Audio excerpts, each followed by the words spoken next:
Recently, cattle producers in Colorado put on a special event designed to fight back against those calling for the elimination of animal proteins in diets. Cattleman to Cattleman reporter Brian Baxter has a closer look at the meat-in day and why it's important to speak up for the beef industry. March 20th was a big day for livestock producers and rural communities in Colorado as people gathered to enjoy beef and pork and to help tell the story of the value of agriculture. They called it Meat-In Day. The meat-in movement started with a meat-out proclamation. Our governor thought it would be good for a lot of not necessarily accurate reasons to take a day off from eating meat. So we countered that with a meat-in movement, and it really took root through social media, and we saw support from all over Colorado, then all over the nation, and then actually internationally. And we have about 100 events in Colorado going on, all for a positive reason. Governor Polis may go down in Colorado history as the best meat salesman in this state. You know, him coming out with the proclamation, and this is one way to show people the importance of agriculture, the importance of rural Colorado. We come together, we feed each other, we feed others, and it's a good thing. Through this, local communities, local cattlemen's associations decided to host barbecues, and they're free barbecues to show support for producers, but in that they're asking for donations to local cattlemen's associations, the Beef Sticks for Backpack program, and through this we're really excited to feed those that are food insecure, to feed those that are hungry, and to see such a positive event come out of this. The Colorado Cattlemen's Association and other farm groups joined together to host meat-in events throughout Colorado, grilling up and handing out food and demonstrating how livestock producers care for their land, their animals, and their communities. Many of these events also included raising money to help local families in need. Today we have a free of charge cheeseburger and pork sandwich feed. We're taking them to the nursing homes and to the assisted living facility here. I just hope we get a lot of people so we can tell them thank you for their support, because this community is what it's all about.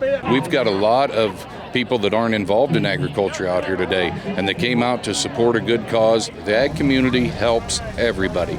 If somebody's in need, the ag community will be there in a heartbeat. While people are supporting the meat industry or the beef industry, we're encouraging them to bring maybe their city cousins to this event or to meet a rancher that produces their beef. But also, we're taking this as an opportunity to educate about health benefits of beef, about the environmental benefits of beef, as well as the economic contributions that beef has to the state of Colorado as well as the nation.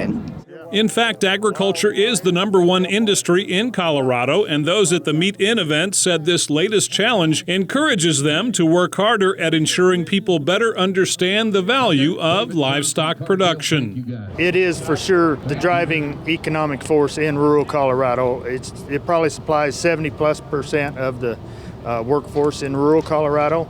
In the state, it's over 500,000 with all the ag direct and related jobs. So it's huge in this state. And I don't know why there's such this attack on agriculture, but we've got to knock that off. As a beef producer, I'll state first and foremost, that we care about our animals, we care about the environment. Our families live here. My family, I'm the 4th generation here. We're a centennial farm by the state of Colorado, awarded back in 99, so we've been at it a while.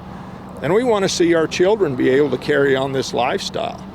So we don't do anything that's going to be harmful to either the environment or the livestock. You've got cattle that are grazing on grass that are good, and that land is grassland. It's meant, God put it here to be grazed and eaten by animals. So you convert that grass into food, you increase the carbon dioxide. There's so many advantages to having cattle grazing on these grazing lands. Look at the forest fires we had last year. If those lands would have been grazed properly and managed properly, I don't think they'd been anywhere as highly impactful as they were. People know that the beef industry intuitively is good for the environment. When they drive down the highway and they see open green grass, they see clean water, and they see clean air, they don't see that over metropolitan areas. They see that over farms and ranches. And we believe at this point in time, we're nearly climate neutral.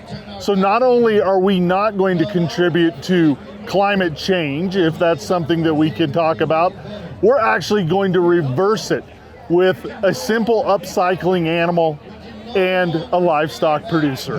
And we're going to make this planet even a more healthy place because of beef production. Colorado producers are not alone in facing challenges from those who would like to limit or even end meat consumption. But with these events, they turned an attack into an opportunity to share their story. In Colorado, I'm Brian Baxter reporting for NCBA's Cattleman to Cattleman.